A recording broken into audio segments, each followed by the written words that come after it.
Hello guys! Kumusta kayo lahat? Welcome back to my YouTube channel.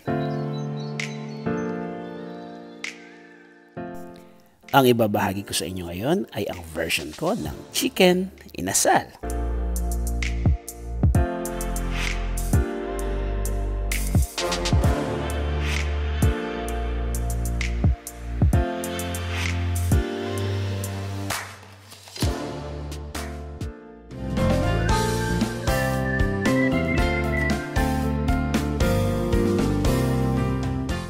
Ang word na inasal ay Visayan term na ang ibig sabihin ay binarbecue. Isa ito sa maraming version ng roast chicken na nagmula pa daw sa Bacolod at naging patok sa panlasang Pinoy. Bago natin umpisahan ang proseso, hugasan muna natin ng maigi ang ating chicken thighs. Pwede din naman gumamit ng ibang parte kagaya ng drumstick o pwede din naman na quarter leg or buong legs ang gagamitin. Just make sure sa running water ito hugasan para ma-avoid ang salmonella.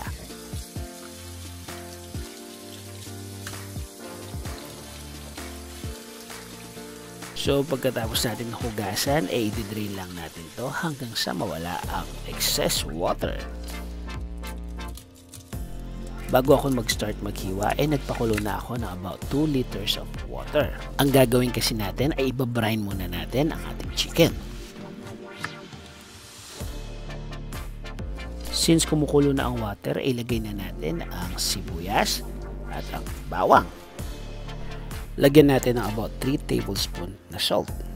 Guys, just to remind you na hindi pa ito ang marinade natin kaya okay lang na maraming salt ang gagamitin natin para mas lalong madaling maluto ang loob ng chicken kapag ihawin na natin. At para makasure tayo na hindi hilaw ang loob ng chicken, at yan ang purpose ng brining technique. At para makumpleto ang ating brining solution, nilagyan na natin ng bay leaves at ng 1/2 teaspoon na black pepper. Haluin lang natin ito ng bahagya at hayaan natin mag-simmer na mga 2 to 3 minutes at pagkatapos nun, pwede natin i-turn off ang apoy. Kapag nag-cool down na, pwede natin itong isalin sa mas malaking lalagyan kung saan magkakasya ang ating chicken.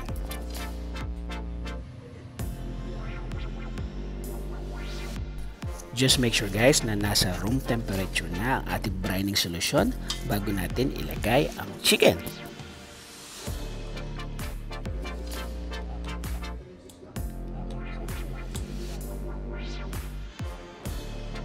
Tatakpan lang natin ito ng cling wrap bago natin ilagay sa ref at hayaan nating nakababad ng mga 12 hours. Ayun o.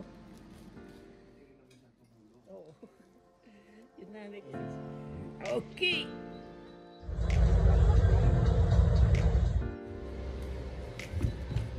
Okay. Hugasan natin. Kung makikita nyo, mamula-mula ang tubig ay dahil yan sa dugo ng extra. Alright, tapon na natin to.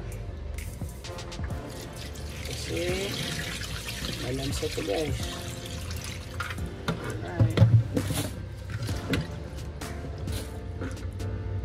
Hugasan lang natin ng maigi ang manok nang mawala ang lansa nito. At kung maaari, gumamit ng running water.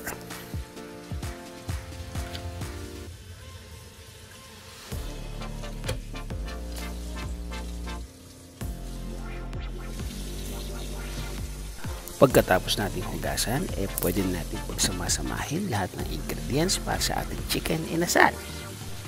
Umpisa na natin sa 1/4 cup na soy sauce, 3 teaspoon na salt, 1 cup brown sugar. Gagamit din tayo ng 2 tablespoon na vinegar, 2 teaspoon na black pepper, 1 can na 7-Up or Sprite,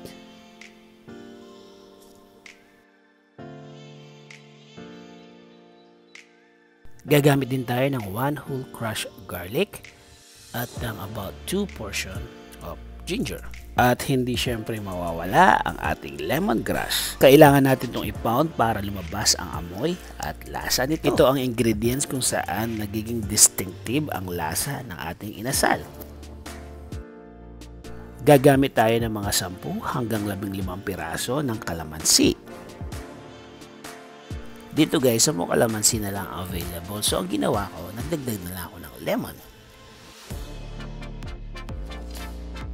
Guys, kung nanood pa rin kayo at this point, baka naman na pwede kayong mag-subscribe sa aking channel at i-click nyo na rin yung bell button para lagi kayong updated sa mga videos na aking upload.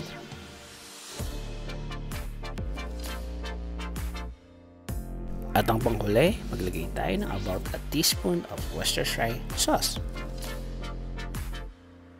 Haluin lang na maigi hanggang ma-incorporate lahat ng sangkap na ating nilagay.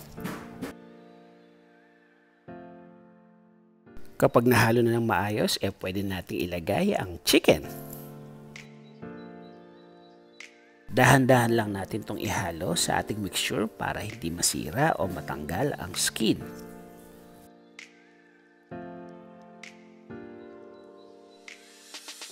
Pagkatapos natin itong haluin, ilalagay lang natin ito sa ref at imamarinate natin ng overnight.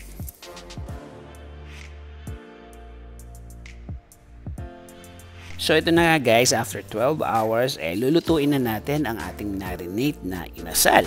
Just make sure guys na preheated ang grill bago natin isalang ang ating chicken, ha?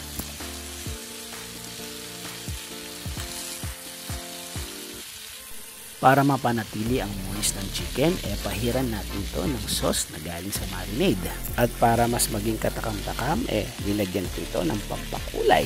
Sa maliit na kawali, nagpainit ako ng mantika at niluto ang buto ng atsuete. Pagkatapos noon, hinalo ko sa marinade na gagamitin nating pampahid. At habang nag-iihaw tayo, magbasa muna tayo ng comments mula sa ating mga supporter. Mula kay Wadi Santos, salamat po sa kaalaman tungkol sa recipes. Sana po ay marami pa po kayong ma-share ng mga kaalaman sa pagluluto. Galing naman kay Pearly D, I like the simplicity of this recipe and I know masarap to. You have a beautiful page. Ang ganda ng mga luto nyo, nakaka-homesick. Galing naman kay Amy Lopez, sabi niya, everyone in the house enjoyed the taste of this recipe. Pati aso namin pihikan sa pagkain, taob ang plato. This is a must try. Sa inyong lahat, maraming salamat po sa mga magagandang comment, ha? At kung may mga suggestion kayo, just comment down below. At heto na nga at mukhang ready na ang ating niluluto kaya excited. Presenting ang ating chicken inasal. Sana nag-enjoy kayo sa ating recipe for today at kung nagustuhan niyo po, paki-like na lang po at paki-share na ito sa inyong mga friends and relatives. Si Jeff Simon po ito ang inyong boy kusina at muli maraming salamat po sa panonood.